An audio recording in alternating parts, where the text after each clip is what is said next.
Hello all, welcome to tea Nirvana channel. അങ്ങനെ നമ്മൾ കുറേ കാലത്തൊരു ആഗ്രഹമായിരുന്നു ഒരു ട്രിപ്പ് പോകണമെന്ന്. ഈ ട്രിപ്പ് എന്ന് ഉദ്ദേശിച്ച് നമ്മൾ ലേഡീസ് ട്രിപ്പാണെന്ന് കേട്ടോ. പക്ഷെ അത് നടക്കുന്നില്ല എന്ന് കണ്ടപ്പോഴാണ് നമ്മൾ വിചാരിച്ചു എന്നാൽ ഫാമിലീനെ കൂട്ടിയാലോ. ഫാമിലി അങ്ങനെ ഫാമിലി വെച്ചിട്ട് ഒരു എന്തെങ്കിലും ഒന്ന് നടത്താമെന്ന് വിചാരിച്ചു. അങ്ങനെ ഇരിക്കുകയാണ് നമ്മൾ സ്റ്റേക്കേഷൻ പ്ലാൻ ചെയ്തത്. സ്റ്റേക്കേഷനെ കുറിച്ച് പ്ലാൻ ചെയ്തപ്പോൾ നമ്മൾ വിചാരിച്ചു എന്തുകൊണ്ടൊരു വില്ല സ്റ്റേ ആയിക്കൂടാ. എപ്പോഴും എല്ലാവരും റിസോർട്ടും കാര്യങ്ങളൊക്കെയല്ലേ ചൂസ് ചെയ്യാറ്. അപ്പോൾ നമ്മൾ വിചാരിച്ചു വില്ല സ്റ്റേ ആകുമ്പോൾ നമുക്ക് നമ്മുടേതായ ഒരു പ്രൈവസി ഉണ്ടാവും. ഒരു ദിവസം ഒരു വില്ലയിൽ നമ്മളെ ഫാമിലി മാത്രം, അതൊരു അടിപൊളിയായിരിക്കും എന്ന് നമുക്ക് തോന്നി. അപ്പോൾ അങ്ങനെ നമ്മൾ ഒരു വില്ല ബുക്ക് ചെയ്തു. അപ്പോൾ ഇതാണ് ഞാൻ പറഞ്ഞ വില്ല. അപ്പോൾ ഈ വില്ലയുടെ എക്സാക്ട് ലൊക്കേഷൻ വരുന്നത് UAE അജ്മാൻ എന്ന എമിറേറ്റിൽ ഹീലിയോ എന്നൊരു സ്ഥലത്താണ്. അപ്പോൾ നമുക്കൊന്ന് അകത്തെ വിശേഷങ്ങളൊന്ന് കാണാം എന്ന് ഡീറ്റെയിൽ ആയിട്ട്. വാതിൽ തുറന്നപ്പം തന്നെ എനിക്ക് തോന്നിയത് ഞാൻ ശരിക്കും ഒരു അറബിയുടെ വീട്ടിൽ വന്ന പോലെ ഒരു ഫീലിംഗ് ആയിരുന്നു. ശരിക്കും പറഞ്ഞാൽ അവിടുത്തെ ആ ഒരു ഇൻറ്റീരിയറും അവിടുത്തെ ആ ഫർണിച്ചേഴ്സ് എല്ലാം കാണുമ്പം ഒരു ട്രഡീഷണൽ അറബിക് ടച്ച് തന്നെയായിരുന്നു. ഇവിടെ ടോട്ടൽ 3 ബെഡ്റൂമാണ് ഉള്ളത്. നല്ല ഭംഗിയുണ്ടായിരുന്നു ബെഡ്റൂംസൊക്കെ കാണാൻ. നല്ല വെൽ ഫർണിഷ്ഡ് ബെഡ്റൂമായിരുന്നു. അവിടുത്തെ ഓരോരോ ഇൻറ്റീരിയർസിന് ഓരോരോ ഭംഗിയായിരുന്നു കാണാൻ. അതുപോലെ തന്നെ അവർ ആ ബെഡ്റൂമിന് കൊടുത്ത ഓരോരോ പെയിൻറ്റിങ്ങിൻ്റെ കളർ കോമ്പിനേഷൻ വളരെ നല്ല ഭംഗിയുണ്ടായിരുന്നു കാണാൻ. അതുപോലെ തന്നെ ഈ ബെഡ്റൂം കൂടാതെ ഇവിടെ 2 വലിയ സിറ്റിംഗ് റൂം ഹാളുണ്ട്. ഈ സിറ്റിംഗ് റൂം എന്ന് വെച്ചാൽ ഇവർ അറബിയിൽ പറയുന്നത് മജ്ലീസ് എന്നാണ്. ഇതാണ് മജ്ലീസ്. നല്ല ഭംഗിയുണ്ടായിരുന്നു കാണാൻ. വലിയൊരു ഹാളാണ് ശരിക്കും. പിന്നെ ഇതാണ് ഇവിടുത്തെ കിച്ചൺ. ഒരു ചെറിയൊരു ക്യൂട്ടായൊരു കിച്ചണായിരുന്നു. പിന്നെ ഇതിൻ്റെ പുറത്ത് ഭാഗമാണ്. ഇവിടെ ഒരു റൂമുണ്ട്. ഈ ഒരു സൈഡിലെ ബിൽഡിങ്ങിന് ഒരു ജസ്റ്റ് ഒരു നമ്മളെ ഔട്ട് ഹൗസ് എന്ന് പറയുന്ന പോലെ അവിടെ ഒരു റൂമും കൂടിയുണ്ട്. ഇതാ കുട്ടികളൊക്കെ സ്വിമ്മിംഗ് പൂളിലേക്ക് ഇറങ്ങി. സ്വിമ്മിംഗ് പൂൾ കണ്ടവിടെ അവരെല്ലാവരും സ്വിം സ്യൂട്ടൊക്കെ ഇട്ട് റെഡിയായി. പിന്നെ ഒന്നും പറയണ്ടല്ലോ, അവർ അങ്ങ് എൻജോയ് ചെയ്യാൻ തുടങ്ങി.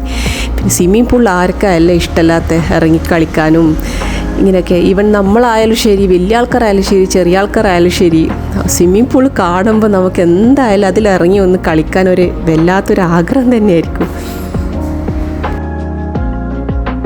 അങ്ങനെ കുട്ടികളൊക്കെ നല്ലോണം സ്വിമ്മിംഗ് പൂൾ എൻജോയ് ചെയ്ത ശേഷം ആണുങ്ങളൊക്കെ ക്രിക്കറ്റ് കളിക്കാൻ സ്റ്റാർട്ട് ചെയ്തു.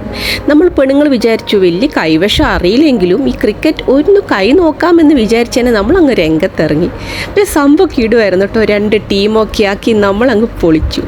ഇതാ വന്നു നമ്മളെ ബാർബിക്യൂ ടൈം. ബാർബിക്യൂ ഇല്ലെങ്കിൽ എന്ത് ആഘോഷം എന്ന രീതിയിലാണ് നമുക്കിപ്പോൾ ഇവിടെ UAE-ക്കാർക്ക്. അവിടെ ബാർബിക്യൂ, ഇവിടെ സ്വിമ്മിംഗ് പൂളിൽ കുളി എന്ന് പറയാം. നല്ല രസമായിരുന്നു. അവിടെ ആണുങ്ങളെല്ലാവരും കൂടി ബാർബിക്യൂ ചെയ്യുമ്പോൾ നമ്മൾ ഇവിടുന്ന് പാട്ടൊക്കെ വെച്ച് നമ്മൾ നല്ലോണം അടിച്ച് തിമിർത്ത് അടിപൊളിയാക്കി. നമ്മൾ ലേഡീസ് എല്ലാവരും കൂടി നന്നായി എൻജോയ് ചെയ്ത് സ്വിമ്മിംഗ് പൂളിൽ നമ്മൾ ഡാൻസൊക്കെ കളിച്ചു. അതൊരു വേറെ തന്നെ വൈബായിരുന്നു. നമ്മളെ കൂട്ടത്തിൽ ഫാമിലീൻ്റെ വെഡ്ഡിങ് ആനിവേഴ്സറി ആയിരുന്നു അന്നത്തെ ദിവസം. അപ്പോൾ വിചാരിച്ചു അതും കൂടി നമുക്ക് നല്ലോണം അടിപൊളിയായിട്ട് സെലിബ്രേറ്റ് ചെയ്യാം. അവർ അങ്ങനെ കേക്കെല്ലാം കട്ട് ചെയ്തു, നന്നായി സെലിബ്രേറ്റ് ചെയ്തു. അതിനുശേഷം നമ്മളെല്ലാം ഭക്ഷണമൊക്കെ കഴിച്ചു. എല്ലാവരും വന്ന് ഇങ്ങനെ ഇരിക്കാൻ തുടങ്ങി. പക്ഷെ അന്നത്തെ ദിവസം രാത്രി നമുക്ക് ഉറങ്ങാൻ പറ്റുമോ? നമ്മൾ ഉറങ്ങാനല്ലല്ലോ വന്നേ. നമ്മൾ ആകെയുള്ളൊരു ദിവസം, ആ ഒരു ദിവസം നമുക്ക് മാക്സിമം എൻജോയ് ചെയ്യണം. അപ്പോൾ പിന്നെ ആവാം, പാട്ട് നൃത്തം തുടങ്ങട്ടെ എന്ന രീതിയിലായി. എല്ലാവരും നല്ല ഡാൻസേഴ്സാണ്. പക്ഷെ അതിൻ്റെ കൂട്ടത്തിൽ എല്ലാവരും നല്ല പാട്ടുകാർ കൂടിയാണെന്ന് തെളിയിച്ചു അന്നത്തെ ദിവസം. അങ്ങനെ നമ്മൾ പാട്ടും ഡാൻസും എല്ലാം ആയി നങ്ങ അടിച്ചു പൊളിച്ചു അന്നത്തെ ദിവസം രാത്രി.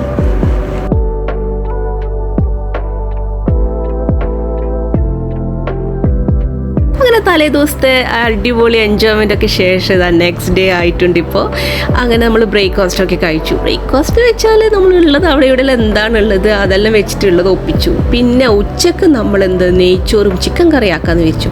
അതിനുള്ള സാധനങ്ങളൊക്കെ നമ്മൾ കൊണ്ടുവന്നിരുന്നു. ഇവിടുത്തെ ഭക്ഷണമായ സാധനങ്ങളൊക്കെ എന്ത് വേണ്ടിക്ക് കൊണ്ടുവരാം. നമുക്ക് ഇവിടെ വന്ന് കുക്ക് ചെയ്യാം.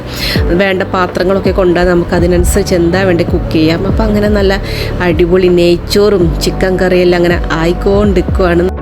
അങ്ങനെ നമ്മൾ നെയ്ച്ചോറ് ചിക്കൻ കറിയൊക്കെ റെഡിയായി. പിന്നെ നമ്മൾ അങ്ങ് ഭക്ഷണമൊക്കെ കഴിക്കാൻ സ്റ്റാർട്ട് ചെയ്തു. നല്ല സൂപ്പർ ടേസ്റ്റായിരുന്നു. നമ്മളെല്ലാവരും കൂടി ഇങ്ങനെ കൂട്ടത്തിൽ ഇരുന്നിട്ട് ഇങ്ങനെ ഭക്ഷണം കഴിക്കാൻ വേറെ തന്നെ രസമല്ല, നല്ല രസമായിരുന്നു. അത് കഴിഞ്ഞു. ഓൾമോസ്റ്റ് നമ്മൾ ചെക്ക് ഔട്ട് ചെയ്യേണ്ട ടൈമായി വില്ലയിൽ നിന്ന്. അപ്പോൾ നമ്മൾ വിചാരിച്ചു നിർവാന ടീം എവിടെ പോയാലും ഒരു റീല് ചെയ്യാതെ പോകത്തില്ല. അതെ, റീൽ മസ്റ്റാണ്. അത് എവിടെ നമ്മൾ ടീം കൂടിയാൽ അതൊരു റീൽ എന്തായാലും ചെയ്യും.